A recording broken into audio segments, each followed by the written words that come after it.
As cotações do fundo MXRF11, um fundo imobiliário, passaram por um processo de forte valorização de novembro para cá, porém, nos últimos dias tem tido uma queda também expressiva, subiu bastante e agora tem entregado parte dessa alta. E nós percebemos que tem aumentado bastante as buscas e as pessoas têm nos perguntado o que tem acontecido com este fundo. E para explicar um pouco mais do que está acontecendo, nada melhor do que trazer aqui o professor Baroni, nosso especialista em fundos imobiliários, para comentar para você.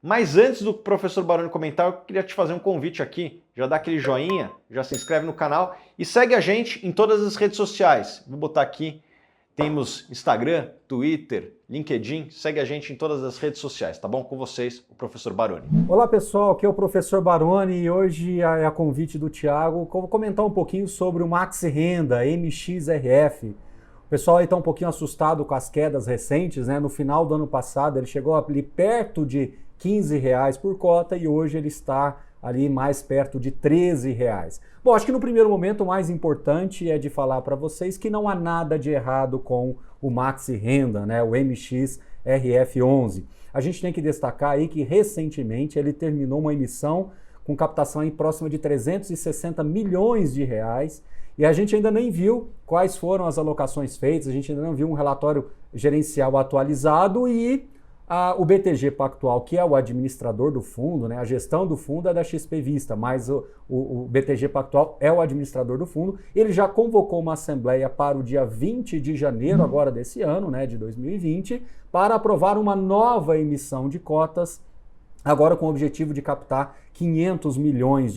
Então, veja, o fundo terminou uma alocação e já engatilhou outra aí para aumentar a quantidade de cotas, a quantidade de investidores e a quantidade de investimentos no seu portfólio. Isso, naturalmente, gera uma volatilidade maior na cota, justamente porque o pessoal que tem posição acaba realizando lucro ali para entrar na emissão, né? Se aprovada, essa emissão vai vir aí com valor de R$11, né? Que seria o equivalente a R$10,63 pelo preço da cota na emissão, mais R$3,50 de custos, 3,50%, tá? Não R$3,50, 3,50%, que quando você soma tudo chegaria aí o equivalente a R$11 por cota. Então ele ainda negocia por volta de R$2, R$2,15 acima da emissão, aí, do valor da possível emissão, se aprovada em assembleia agora no dia 20 de janeiro, tá bom?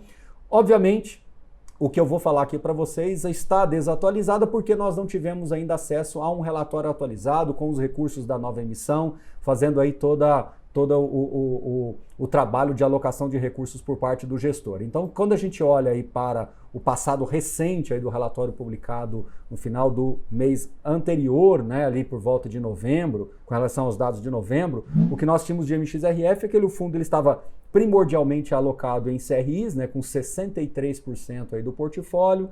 Você tem aí uma posição muito pequena em fundos imobiliários por 2,7%, em SPS, né, em alocações específicas ali para desenvolvimento imobiliário, né, focado para permutas e desenvolvimento imobiliário, que é uma estratégia secundária do fundo, mas que tem ganhado cada vez mais relevância em torno de 11%, caixa em 1,7%, e com a relação aos direitos de preferência, que é justamente os recursos que foram entrados na primeira tranche da emissão passada, aquela de 360 milhões, por volta aí de 21% nessa posição de caixa. Então veja, ainda é difícil saber quais foram as mais recentes alocações. O gestor ele tem procurado tirar um pouco daquele perfil muito high yield, né, muito de risco alto para o MXRF, e de um ano e pouco para cá ele vem trazendo operações com perfil de risco mais baixo.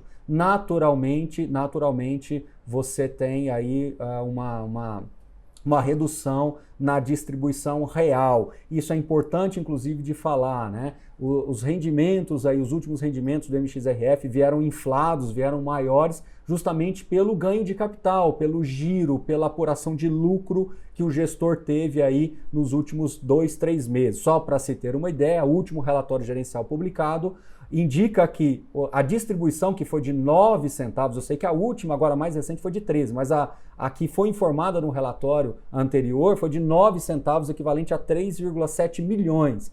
Porém, o rendimento real, se você excluir aí toda essa gordura que ele tinha, foi de 1,65 milhões. Então note que é menos da metade do que foi distribuído. O rendimento real estava bem mais abaixo. Obviamente isso tudo fruto dessa alta posição de caixa e também, como eu disse para vocês, que o gestor ele tem realizado esses lucros, essas operações pontuais, principalmente vendendo recebíveis com lucro, né, com uma taxa de juros mais favorável para esse tipo de manobra, esse tipo de negociação no mercado, tá bom? Bom, com relação aos fundos imobiliários, é uma carteira relativamente pequena, uma pequena posição em BRCR, BC Fund, Rio Negro também é uma posição pequena, e onde ele tem mais posição é no DEMAC, que é um fundo também de desenvolvimento imobiliário. Então veja como o MXRF ele tem cada vez mais se aproximado dessa estratégia. São várias SPEs, vários CRIs que tem em portfólio, dezenas de CRIs em portfólio, né? Destacando aí as 3 principais posições, é um CRI da HM Engenharia com a taxa de IPCA mais 4,97%, JCC e Iguatemi são posições aí bem conservadoras, né?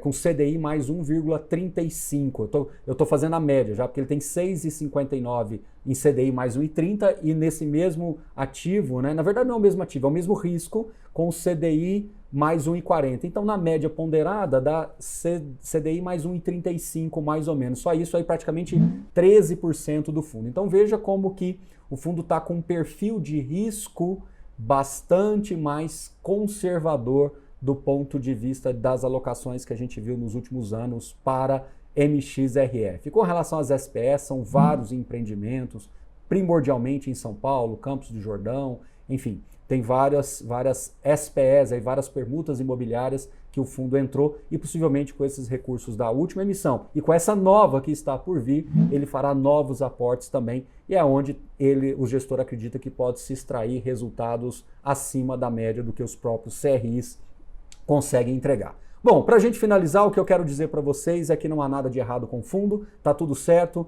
emissão recentemente integralizada e uma nova emissão com possibilidade de ser aprovada agora no fim do mês e possível captação aí nesse primeiro trimestre ainda. Com isso, a volatilidade da cota aumenta naturalmente no mercado secundário. Tudo bem? É isso, pessoal, que é o professor Baroni da Suno Research. Muito obrigado, Thiago, pelo convite aí de bater esse papo com vocês. Um abraço, valeu! Muito obrigado, professor Baroni, pela sua excelente contribuição. O Brasil agradece. E ó, se você gostou desse vídeo, já dá aquele joinha, se inscreve no canal. E se você quer se informar mais a respeito de fundos imobiliários e quer ter as melhores análises do Brasil à sua disposição, a gente vai botar aqui um link para você assinar a Suno e ter acesso às nossas análises de fundos imobiliários. Tá o link aqui na descrição. Nos vemos nos próximos vídeos.